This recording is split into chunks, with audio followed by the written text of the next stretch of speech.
and My Story Animated will give $1,000 to one lucky person who subscribes in the next 7 days. Tell your friends, your sister, brother, and mom to subscribe now. Let's start my story. My mom was the head of a big tech company, and all she wanted was one perfect daughter to take over her business someday. So when I was born, she held me close and said, "Oh my God, she's so pretty. I'm the luckiest mom in the world."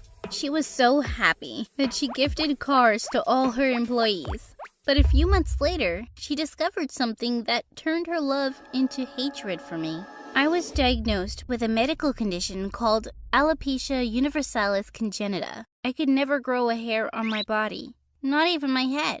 Mom went ballistic when she learned this. "This girl's a freak! She can't be my daughter!" She even took back the cars she gifted to her employees and wanted me to stay out of her sight. But Dad left his job to stay home with me full-time, and he completely adored me. When I was turning 4, I asked Dad to throw me a Mickey Mouse-themed birthday party. "Honey, your mom will go nuts if I suggest this." "But Dad, she'll go nuts only if she finds out. We can have the party when she's away." After a week, Mom did leave for a business trip, and Dad arranged for the best party ever. Just as I was about to blow the candles, Mom barged in. "So you were just waiting for me to leave, huh?" She swept the cake off the table and sent it flying into the wall. What's there to celebrate about her? She can't even grow eyelashes. Well, how was that my fault? Later that night, I snuck cat poop from the litter into all her designer shoes. Her screams the next day made me dance with joy. But then she did something that really crossed the line. One day, when I was 5, I saw a long line of people standing outside, each one with a girl my age. When I ran to my parents and told them, Mom got up from the table. "Oh good, the adoption people are here." "What adoption? What are you talking about?" "I contacted different adoption agencies to bring me the best girls. I need a daughter with hair to represent my company one day." I stared at her and blinked away angry tears. But Dad really lost it. He threatened to leave Mom if she didn't send all those people away instantly. Reluctantly, she did, but the whole thing made me so mad. I ran to my room and broke the frame that had a picture of Mom holding me as a baby. When I turned 6, I was all excited to finally join school, but of course, Mom threw a tantrum. "She's not going anywhere looking like that. I have a reputation to maintain." "Fine, Mom. I won't be going out looking like that." I made Dad take me to the mall to buy a wig and fake eyelashes, and then I made him draw eyebrows on my face. I looked perfect. Mom was still super annoyed when she saw me, but Dad marched me off to school to get me enrolled right away. It took me 2 hours to get ready for school every day, but I was loving it, especially since all the kids and teachers thought I was really pretty. On Mother's Day, everyone's moms came to school except mine and another girl's. She told me her name was Charlotte, and she didn't have a mom. I told her mine was too busy for me, and we became best friends that day. But I didn't tell her my secret. I was too afraid that she'd think I was a freak too. Once in 5th grade, I was helping Charlotte with some math homework in my room when Mom walked in. It was her first time seeing Charlotte, and she was awestruck. "You're such a beautiful child. I wish you were my daughter. If you want, I can adopt you." Charlotte looked freaked out, and I took her away immediately. "What was your mom talking about? You're the prettiest girl I've ever met. Even your grades are way better than mine." "Oh, Mom's just a little crazy. Maybe she didn't take her brain medicine today." After that, I only invited her when I was sure Mom was away.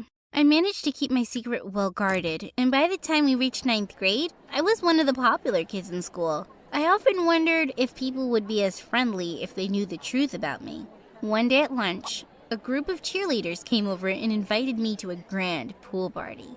"Yeah, sure. Me and Charlotte will be..." "No, ew. Not Charlotte, just you. It's a party exclusively for the cool kids." Charlotte turned really red and was about to leave, but I turned to the cheerleaders and said, "Sorry, but if my BFF isn't coming, I'm not either." Okay, fine. She can come. Whatever. On the day of the party, I was surrounded by a group of boys when suddenly Charlotte came running excitedly and pulled me aside. You remember I told you about my crush?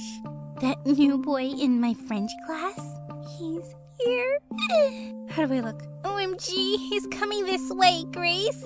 He's coming to talk to me. What do I say? Before I could think of a reply, the boy was already standing beside us. But instead of talking to Charlotte, he turned to me. Hey, I'm Daniel. You're Grace, right? I've seen you around school a lot, and I think you're really pretty. Would you like to dance with me? I wanted the ground to open up and swallow me. I felt so awkward. I couldn't even look at Charlotte's face. But then suddenly, Charlotte viciously pushed Daniel aside and glared at me. Seriously? You're such a witch. You're not even perfect, so stop acting like you are. Yeah, your mom told me your little secret a long time ago. And with that, Charlotte pushed me into the pool. As I sputtered and rose to the surface, I realized my wig had come off and was floating next to me. I touched my face to see streaks of makeup on my fingers. And then I saw everyone standing frozen in their spots, staring at me. OMG, she has no hair. What a weirdo. Look at her. She looks like Voldemort with a nose. Oh, really? How about I punch your face and turn you into Voldemort without the nose? Daniel pushed those jerks aside and jumped into the water to help me out. Are you okay? I felt shocked and humiliated. As my eyes met Charlotte's, I saw complete hatred on her face. She turned around and walked away. I burst into tears and ran away from there. I couldn't believe my best friend would do this to me. When I got home, I locked myself inside my room. For days, I didn't step out. I didn't know how I would face anyone in school again. One night, Dad knocked on my door and sat down next to me. Sweetheart, you can't hide forever. You have to go back to school. You didn't see the looks on their faces or hear the things they were saying about me. I'm a freak, Dad. Mom was right all along. No, she's not. You're beautiful. And more importantly, you're smart and kind. I'm sure your classmates were just surprised to see you that way. Trust me, when you get back, it won't make any difference to those kids who've always admired you. Well, I made a big mistake of trusting Dad, and it turns out he doesn't know the first thing about high school. My popularity had tanked to rock bottom. I could hear everyone whispering and snickering behind my back. No one was inviting me to any parties anymore. One day, I walked to my locker to find a poster of E.T. stuck to it with the words, "Go back to your planet, Grace." And Charlotte, well, she had some newfound confidence after being a complete snake. She was wearing new clothes and shoes every day and had a flock of girls around her. She completely ignored me, and I couldn't stand her face anyway, which is why I was horrified when I walked into my lounge one day to find her and Mom laughing and drinking tea. What is this witch doing here? That's no way to talk to my best friend. Your father really didn't teach you any manners. Your best friend? Grace, I really have to start thinking about who's going to be the face of my company one day.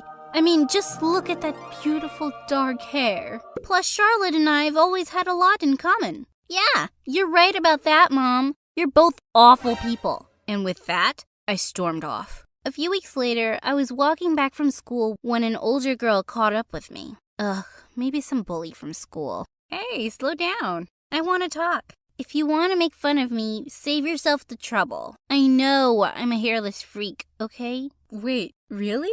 I knew you were my half-sister, but I didn't know we had the same problem. I turned around in shock. Wait, my what? She slowly took off her wig, and she was completely bald. She then went on to tell me the most shocking thing ever. Our mom. She left me with Dad when I was just a baby. My dad was poor, and she married yours for his money. I've been searching for her, just so I can look her in the eye once and tell her that she's a terrible mother. My head was spinning. This couldn't be true. But then she did look like me. So, I'm just supposed to believe you? Just like that? No. That's why I have a picture of my birth certificate. And she showed me that on her phone. Sure enough, Mom's name was there. Come with me. When we got home, we walked straight into the dining room to find Mom and Dad there, and I told them everything. Mom looked horrified, while Dad was stunned. You were married before? And you abandoned a child and married me for money. And I made you the head of my company. That's it. I'm divorcing you. And I'll make sure you don't get a single penny. Leave my house. Now. Mom begged and cried, but none of us felt sorry for her. She packed her bags and left weeping.